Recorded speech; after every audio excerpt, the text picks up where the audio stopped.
Hello, I'm Marco Flag, and this series of videos, which you can find as a playlist on YouTube, is a set of instructions of how to use your new SonarPoint underwater acoustic recorder and sound localization system. It's on purpose cut into a number of videos so you can go back and forth. And as we upgrade something, we may edit these videos, put a new one in the series there somewhere. So come back every once in a while to it. We'll start here with going over the parts, the inventory that you would typically receive with a SonarPoint shipment. Of course, it's adjusted a bit based on what you order. But let's start with that. I have them laid out here on the table.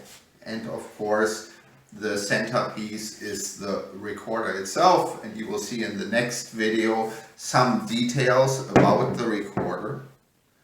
Then inside the recorder are batteries. This is the larger battery for the SP300-8 and SP1000-8 recorders. There are also smaller batteries for the smaller recorder. A battery charger. This particular battery charger can charge 2 batteries at the same time, and again there's a video about that as well. Then we have a USB hub, which is self-powered. That's very important for it. SD card adapters.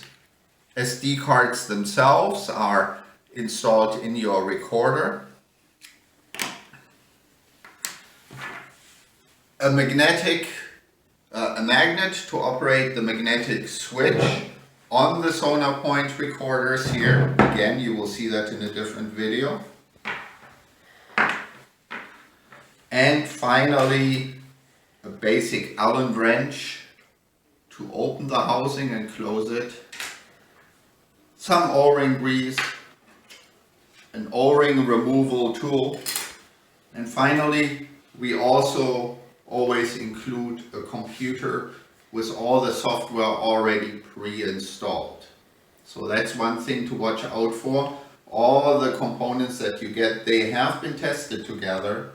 So if you use this hardware, that will make things go most smoothly. I have to caution you a little bit if you swap out the computer for something else, install new software on it, use different SD card adapters, different USB hub, you could run into problems. So this is a tuned-in system. Stick with that first. If your organization requires using something else, then go to that next. But maintain your original equipment set so that you always have a good reference that you can get back to and make sure everything is still working as it should.